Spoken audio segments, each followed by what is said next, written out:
前段时间啊，山东省的教育部门通知中小学的图书馆里下架易中天的书，后来好像浙江也在跟进啊。这件事儿当时传出来的时候，我还有一些诧异，为什么呢？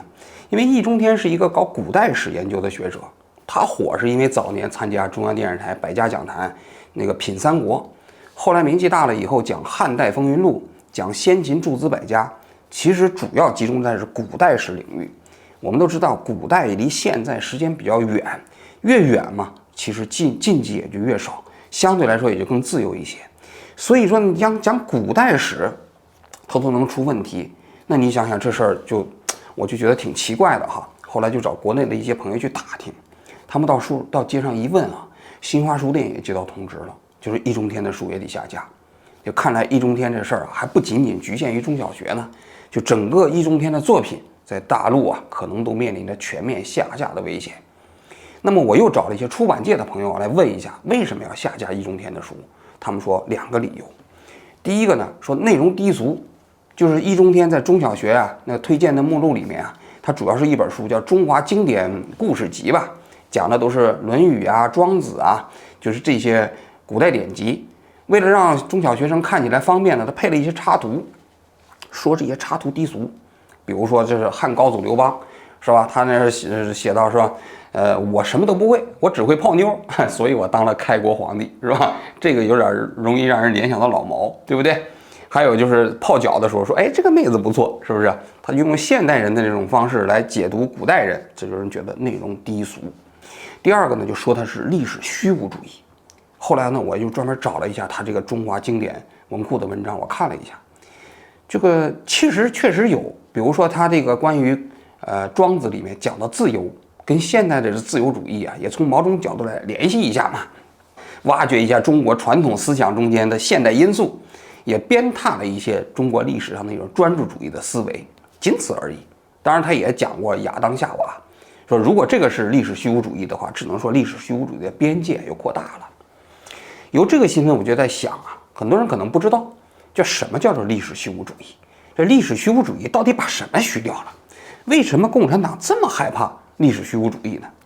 咱们今天呢，就花点时间讲一讲这个背后的故事和逻辑话说去年复旦大学有个教授叫葛剑雄，在一个高校里头做演讲，讲呢就叫如何认识历史。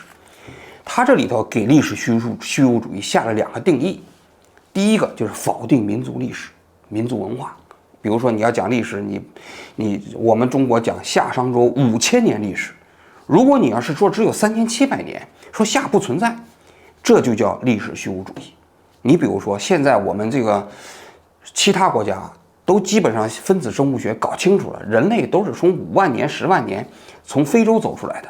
但是你看中国的很多历史博物馆里面去的嘛，还在讲这个北京猿人、山顶洞人。其实北京猿人跟现在的中国人血缘上没有什么关系。但是你去看，他们还在讲，为什么？这就是讲民族历史的溯源可以一直溯源到北京猿人。中国这一支跟你们其他的地方的人都不一样，这个也叫你如果是否定这就叫否定民族历史、民族文化。这第一个方面。第二个方面他是讲什么呢？他说通过历史来反对中国共产党，这就有点意思了，是吧？怎么能通过历史反对中国共产党呢？是吧？那我们就要讲了，这个历史虚无主义的对立面其实叫历史唯物主义。大家都知道，这个历史唯物主义是马克思主义的3大理论基石，是吧？这个历史唯物主义其实是马克思的物质决定意识，生产力决定生产关系上层建筑和这个物质基础这3大关系在历史领域内的运用。马克思认为人类历史是不以人的意志为转移的。最开始是原始社会，经过奴隶社会、封建社会、资本主义社会，再到共产主义社会。那么共产主义社会如果要是实行的不太这个过程中间不能自动实现，要通过暴力革命的方式，工人阶级联合起来把资本家干死，最后实现共产主义，解放全人类，这是他的思想，对不对？那么这个是他历史唯物主义最核心的观点。那么这个历史唯物主义传到中国以后中国的共产党的这些理论大家们，历史学的郭沫若、范文日南这个简伯赞这些人，就把马克思的这套历史唯物主义的理论中国化了。这个中国化的过程中间是怎么构建这个理论的呢？就是讲1840年中国近代史的开端，鸦片战争，对不对？英国开着船过来跟中国人打了一仗，签订了这个中英南京条约。从此之后，中国就逐渐沦为半殖民地半封建社会。在这个过程中间，从虎门销烟到金田起义，到戊戌变法，到马关条约，到义和团，再到辛亥革命，是吧？就这个过程中间是从殖民地半殖民地社会过程中间，农民阶级和资产阶级反对这个封建社会和外国帝国主义列强的一次又一次的革命。但是由于他们自身的局限性，他们都失败了。为什么？因为那个时候还没有中国共产党。那个时候如果有中国共产党，今天起义就成功了，知道吧？后来10月革命一声炮响，给中国送来了马克思主义。1921年，中国共产党成立，从此中国革命从胜利走向胜利，从一个胜利走向另外一个胜利。8年抗战是中国共产党领导的，国民党正面战干场，他的不抵抗，都是我们延安这个地方搞的，是吧？然后最终国民党因为你已经丧失了领导权，我们国共内战过程中你被打败了，中国共产党历史选择了中国共产党。这就是整个中国近代历史的历史唯物主义的叙述逻辑，大家看到了吧？那么在这个历史唯物主义的叙述逻辑过程中间，葛剑雄说，你抽掉了任何一环，都会否定最后的结论。葛剑雄的理论是什么？葛剑雄的理论说，他说历史在中国历史上从来就不是历史，都是在论述统治合法性的。比如说清王朝入关北京，清兵入关北京，他作为一个少数民族入主中原，他得论述自己的合法性啊。他怎么论述的呢？因为中国历史上论述王朝合法性的时候，都说天命说，对不对？你过去这个王朝啊，你不行了，你这个统治你昏聩，你荒淫无度，对吧？那最后天命转移到我这儿了，我把你消灭了。但是明王朝的最后一任皇帝，这崇祯皇帝，那非常勤政啊，那每天这个工作时间比周恩来总理那还勤奋呢，对不对？那他也没办法用这个叙述。后来清王朝就构建了另外一套理论，就是明灭于李自成，然后清是从李自成手里头夺得了天下，他是替明朝复仇的。所以你看他把那个13陵啊，他修建得很好，还把崇祯皇帝好像给厚葬了，当然也不算特别厚葬了，但是还是按皇帝的礼仪把他葬了，对不对？也就是说，他其实构建他的这个合法性是这么论述出来的，当然其实都是假的了。如果你真要是替这个明复仇的话，那当时还有南明呢，你为什么不跟南明谈判，帮助南明还都北京啊？对不对？所以这都是假的，搞了个借口嘛。所以葛剑雄的观点就是在历史上，在中国历代的王朝，历史都不是历史，就是为了论述统治合法性的。现在也一样，中国近代史其实最重要的功能就是论述中国共产党夺取政权的合法性。他后来接受采访的时候，他还讲了，他说我不过就是捅破了一层窗户纸，你们有什么奇怪的，对吧？你们大惊小怪什么？所以你就知道了，在中国近代史上，这些历史可从来都是不是历史啊，它都是政治。如果你一不小心，你要是重新评价某个事情，它涉及的不是一个历史问题，而是个政治问题。那么历史虚无主义这个词啊，到底是从什么时候开始来的呢？就是从1989年。为什么从1989年开始出现历史虚无主义这个词啊？因为是发生了一件非常重要的事情，苏联东欧解体。苏联东欧解体带来一个非常大的问题，就是历史决定论，就是历史唯物主义面临一个在现实社会中间被证伪的问题。大家要知道啊，过去马克思主义论述共产主义要实现，虽然还没有实现，但是未来很久以后的事情，但是它毕竟它是一个所谓的目标嘛，愿景嘛。但突然苏联和东欧都瓦解了，倒台了，那你想想，你这个历史唯物主义还存在吗？不可能了，对不对？被证伪了。所以我过去讲过，这个信仰之所以成为信仰，有一个非常重要的前提，是它不能被证伪。比如说上帝，你说上帝存在不存在？你不能证明上帝不存在。如果上帝的存在与否可以被证伪，这件事情没办法成为信仰。所以共产主义之所以是一种信仰，就在于它无法被证伪。一旦要是被证伪了，共产主义就没办法成为信仰了，对吧？就是这个道理。所以苏联东欧的解体对历史唯物主义构成了一个重大挑战。传到中国之后，中国共产党就觉醒了，他就要论述，这个苏联为什么倒台啊？他就发现，苏联倒台有2个重要的因素。第一，赫鲁晓夫否定了斯大林。赫鲁晓夫当时反对斯大林，说斯大林搞个人崇拜嘛，说他背叛了列宁。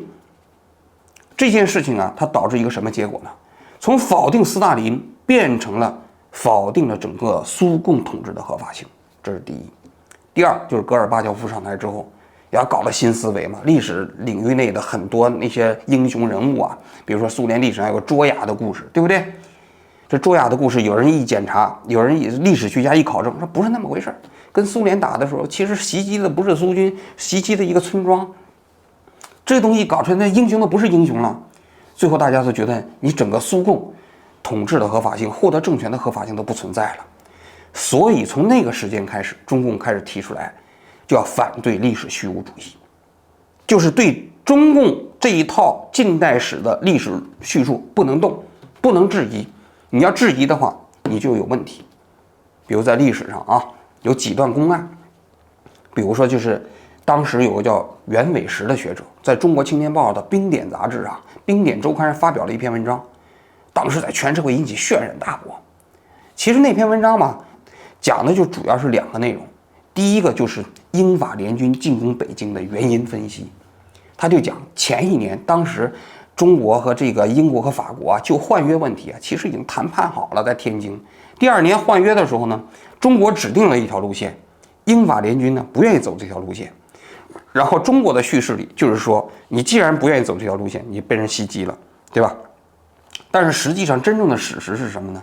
真正的史实，中国就是有意让这个英法联军绕道走，让他走很远的路，然后在这个过程中间，咸丰皇帝指使这个僧格林沁呢，冒充湘勇去袭击这些英法联军，然后呢就认为把这个推到湘勇身上，他自己好像就没有责任了。当然很幼稚了这种做法啊。那个袁伟时就把这样的史实给披露出来了，这样披露出来就显得清政府是不是有点理亏呀？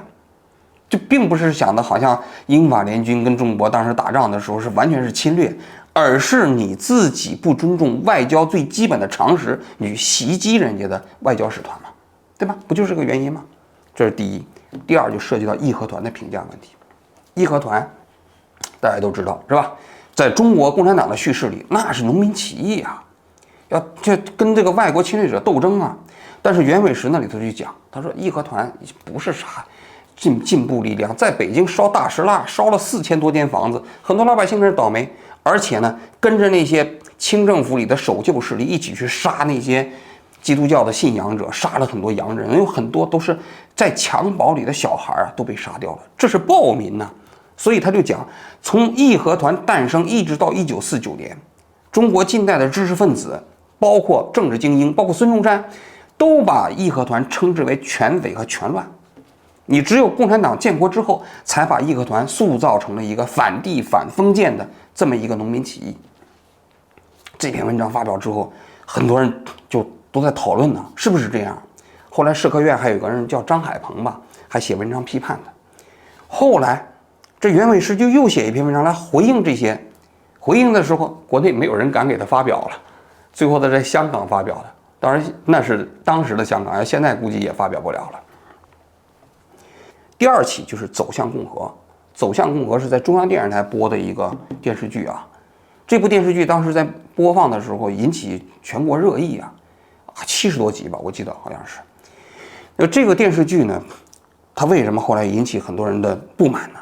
就是电视剧里头把慈禧啊、袁世凯啊、李鸿章啊塑造的还不错，因为你知道在共产党的叙事里头，那李鸿章的洋务运动是不是？他本身是守旧势力的代表，那慈禧就更不用说了，这量我中华之物力，竭余国之余欢，对不对？那反动势力的总头子，袁世凯那是窃国大盗。但是在走向共和里，这慈禧啊、袁世凯看着还不错。孙中山虽然还是一个革命者的形象，但给人感觉啊是名饱实贬。当然，孙中山最后的那一段演讲还是给他咔嚓掉了啊，因为那个地方讲共和呀，讲这个主权在民呢，这思想有毒，不能让大家听。那么为什么这慈禧啊，这个袁世凯也不能被轻易的重新评价呢？你想一想，如果慈禧和袁世凯这些人还不错，你孙中山搞革命就没有理由，对不对？那让他们改革就好了嘛，为什么要搞革命呢？革命是暴力革命，你从别人手里用暴力手段夺取政权。那么孙中山如果革命没有理由的话，你共产党的无产阶级革命就更没有理由了，对吧？这是叫皮之不存，毛之焉附。所以你看到了吧？这就是中国近代上的历史叙述的一个非常重要的这个逻辑链。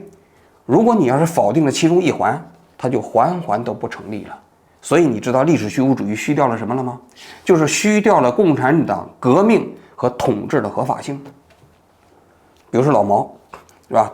大家都知道李之水老毛泽东的私人医生李之水写过一本书，他因为是近距离观察老毛嘛，对老毛的一生非常了解。那在书中描写的老毛，说白了就是一个混世魔王，加上一个土匪流氓，基本是这个形象。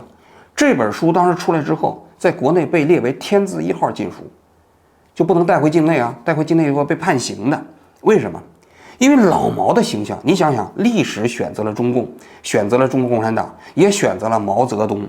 如果毛泽东的形象是一个天天随便去搞别人的搞其他女人，然后这些女人跟他瞎乌七八糟搞来搞去的这样的一个形状，这样的一个形象，那你想想，历史怎么可能选择一个流氓呢？就这么简单的道理嘛。所以老毛的形象是绝对不能被轻易颠覆的。很多人不能理解为什么共产党不能否定这个老毛，是因为老毛就是这个所谓共产党执政合法性非常重要的一环。所以习提出来的，不能用现在的30年否定前30年，也不能用前30年否定现在的30年。其实这两个30年完全是互为水火的，互相否定的嘛。所以你怎么能不互相否定呢？它就是互相否定的嘛。但是它不能否定老毛，否定了老毛，他们执政的合法性就没了，就是这么简单。包括历史上的一些英烈，为什么要搞一个英烈保护法呀？是吧？邱少云、黄继光，对不对？你现在一考证说邱少云说这个不符合人体的这样的一个生理结构，说燃烧弹过来烧到你身上了，你还一动不动，有人说从医学角度来讲不可能。任何人再大的毅力，火一烧到身上，你肯定乱蹦乱跳。这个跟你的信仰无关，是人们的生理决定的，人无法忍受那样的痛苦，对吧？但这个的就属于违反英烈法。为什么？因为你在否定抗美援朝的这个所谓的合法性、正当性，所以要用法律的方式保护起来。英烈保护法就是这样的，你谁敢质疑历史，那就等于质疑共产党的革命的合法性了，就是要收拾你。那接下来就讲啊，虽然说共产党现在通过反对历史虚无主义啊，但是苏联东欧的事件基本上已经被证伪了。所以你看，共产党现在在搞历史唯物主义的时候，它基本上分成了2大段。第一段就是在前面共产党革命起家到执政那一段，还是运用的那一套过去的马克思主义的中国化。在后面这一段，它已经开始发生变化了。第一，虚质化共产主义。现在不再提共产主义必然实现了，对吧？那么现在提什么？提中华民族的伟大复兴。那基于共产主义没人提了，全人类的解放也不提了，这是一个非常重要的变化。第二，它的理论也慢慢的从革命叙事到执政叙事开始发生变化了。因为在革命叙事里面，那些农民起义啊，无产阶级起来跟资本家斗，跟地主阶级斗啊，这套理论呢，它其实在那个时候解释的时候是解释它政权的合法性的，但是它现在在执政的过程中，尤其是改革开放之后，它引入了大量的民营企业，包括外资企业进入。如果你在宣传过去的那套理论体系，你就会发现理论和现实打起架来了。为什么？因为你说的那个马克思主义的劳动价值论，那郭台铭搞那富士康，那不就是剥削工人阶级吗？那工人阶级组织起来跟郭台铭斗，比如说哪天组织一个工人的这个暴动队，把郭台铭抓起来之后，咔嚓一吊，团结起来，这不就是有正当性的吗？这不听马克思的吗？你要真这么干，那肯定抓你呀，判刑啊，枪毙呀，对不对？你别说你去把郭台铭绑架了，你就是组建一个工会，你像刘少奇去安源组建工会，是不是？你去这个安源煤矿组建工会，你试试，肯定抓你。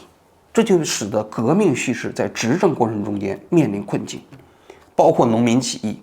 当年在文革的时候，那都是显学呀，李自成啊、太平天国啊、义和团呐，大量的文学作品，大量的研究，现在不怎么提了。为什么？因为你现在提的话，这农民要是官逼民反呢，是不是？他是不是也可以从那些你的重点叙事过程中间获得理论支持呢？这不行。所以你看现在的这个历史唯物主义，它修修补补啊，它主要是反对历史虚无主义，但是它自己的理论构建其实是存在重大缺陷的。当然了，它也无所谓，它通过高压的方式。最后咱们要说到这个葛剑雄当时对历史虚无主义的批判啊，我认为葛剑雄他的话从某种角度来讲也是高级黑。为什么呢？因为他说的这句话的意思就是说，中国共产党就是中国历史上的一个普通的王朝。你们别不信，我就把这个告诉你，这就是一层窗户纸。清朝就这么处理的。孔子写《论语》，乱臣贼子计，价值大于事实。中国几千年来就是这么过来的，你以为吗？北宋是吧？哪有什么金匮之盟啊？搞来搞去，搞了个金匮之盟，骗人的，论述自己合法性。清王朝也一样啊，明王朝也一样啊。那么到了共产党，为什么就不可以呢？但他这个结论说白了，就是把共产党这个政权当做中国历朝历代中间的一个普通的王朝，而不是一个所谓的全新的革命体系。那么我再说，我想说的是，我们现代政权跟传统社会一个最大的区别是什么？最大的区别就是统治合法性变了。我们过去的统治合法性，在中国历史上，天命说，就是替天行道嘛，对不对？天命从你转移到我这儿了嘛。第二，历史叙述，对不对？所有的历史叙述都还可以曲解呀、歪曲呀、编造啊，来论证这个政权的合法性，没问题。但是现代社会的统治合法性、政权合法性是通过公民的选票选举产生的，所以它不再需要历史那些编造历史来论述统治的合法性了。这是最大的区别呀，因为它是主权在民呐，跟过去那个主权在天不一样啊。所以从这个角度来讲，今天的中国社会，包括中国共产党，就是传统社会中间的一员，它不是现代社会。所以呢，什么时候历史可以真正变成一个所谓可以没有禁区的大家讨论的学术领域，那就必须要让中国社会从一个传统社会变成一个现代社会，需要从历史逻辑中间论述统治合法性的社会，变成一个主权在民，大家通过投票来论证它统治合法性的社会。